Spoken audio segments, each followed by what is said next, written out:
ব্যাপার ভাইয়া, তুই এখনো ঘুমাস নাই? কি দুশ্চিন্তা করতেছস? না তেমন কিছু না, ভাবতেছি বাবা তো কিছুদিন হলো মারা গেছে। আমি জানি না বাবার কোনো পাওনাদার আছে কিনা। এখন পর্যন্ত তো কেউ আমার সাথে যোগাযোগও করেনি। যদি পাওনাদার থেকেও থাকে তাহলে আমি কিভাবে যে শোধ করব? বাবা তো আমাদের জন্য তেমন কিছু রেখেও যায়নি, আর আমিও তো বেকার। এসব ভাবতে আমার আর ভালো লাগতেছে না। ভাইয়া তুই কোনো টেনশন করিস না, আল্লাহ একটা ব্যবস্থা করেই দিব। তবুও আমি আমাদের পাড়া প্রতিবেশী আত্মীয় স্বজন যারা আছে তাদের সবার সাথে কালকে যোগাযোগ করব। তাদের সবাইকে বলবো যদি বাবার সাথে কারো কোনো দেনা পাওনা থেকে থাকে তাহলে আমাকে যেন অবশ্যই বলে। না ভাইয়া, তোর নিজ থেকে কাউকে কিছু বলার দরকার নাই, কারণ তুই কিভাবে শোধ করবি? তুই তো নিজেই বেকার। শোধ তো আমাকে করতেই হবে, কারণ আমি ছেলে হয়ে যদি বাবার পাওনাগুলো শোধ না করি তাহলে বাবা কবরে শান্তি পাবে না। আমার যত কষ্টই হোক আমি বাবার সব পাওনাগুলো শোধ করে দিব। আচ্ছা ঠিক আছে, আমি যেহেতু আসি তুই এগুলো নিয়ে একদম ভাবিস না। তুই যা ঘুমিয়ে পড়, অনেক রাত হয়েছে। আচ্ছা ভাইয়া, তুইও ঘুমা, কোনো টেনশন করিস না।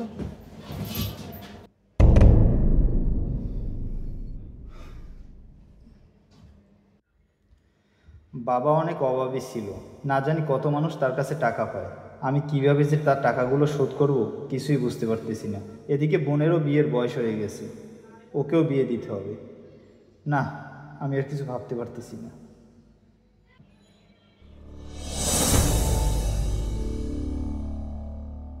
আপনারা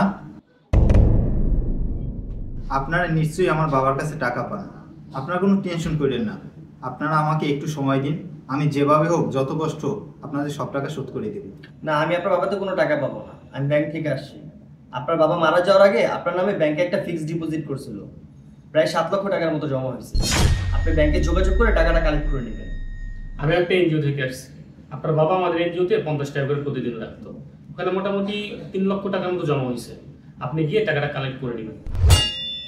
আচ্ছা, তাহলে আজকে আমরা আসি।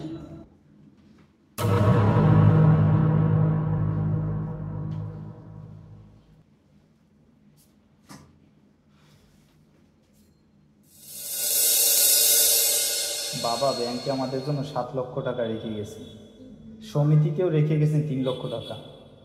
বাবা এত অভাবের মাঝে থেকেও আমাদের জন্য এতগুলো টাকা রেখে গেছে, আর শেষ মুহূর্তে এসে বাবাকে কত ভুল বুঝলাম, তার মনে কষ্ট দিয়ে কত কথাই বললাম। বাবা তোমার সাথে আমার কথা আছে। কি কথা বল? বাবা আমি ব্যবসা করব, আমাকে 5 লাখ টাকা দাও। 5 লাখ টাকা আমি কই পাবো? আমি 5 লাখ টাকা দিতে পারবো না, একটা চাকরি বাকরি কর। টাকা কই পাবো মানে? তুমি আমাদের 2 ভাই বোনের জন্য জীবনে কি করছো? কিছুই তো করতে পারো না। আর চাকরি করবো কিভাবে? চাকরি করতে হলে হয় মামা খালুর জোর লাগে, নয়তো বাপের নাম ডাক লাগে। তোমার কোনো নাম ডাক আছে? ঘুষ দিয়ে যদি চাকরি নিতে হয় তাহলে ঘুষ দিব কেন? সেই টাকা দিয়ে ব্যবসা করব। তুমি যেভাবে হোক জায়গা জমি বিক্রি করে আমাকে 5 লাখ টাকা দাও, আমি ব্যবসা করবো। দেখ বাবা, আমি অসুস্থ মানুষ, আমি আর কয়দিন বাঁচবো? আমি মরে গেল তো জায়গা জমি আমার লগে লই যাবো না, এত দেরি থাকবে। জায়গা জমি বিক্রি করিয়া ব্যবসা করার দরকার নেই। তোরা বলতেছো তোদের জন্য আমি কি করছি, যতটুকু সম্ভব আমি তোদের জন্য করে গেছি। সময় হইলে সব জানতে পারবি। সারা জীবন তো আমাদের জন্য কিছুই করতে পারো নাই, আর এখন 5 লাখ টাকা চাইছি সেটাও দিতে পারো নাই। সময় এলে আর কি জানবো, আমাকে জানা দরকার নেই।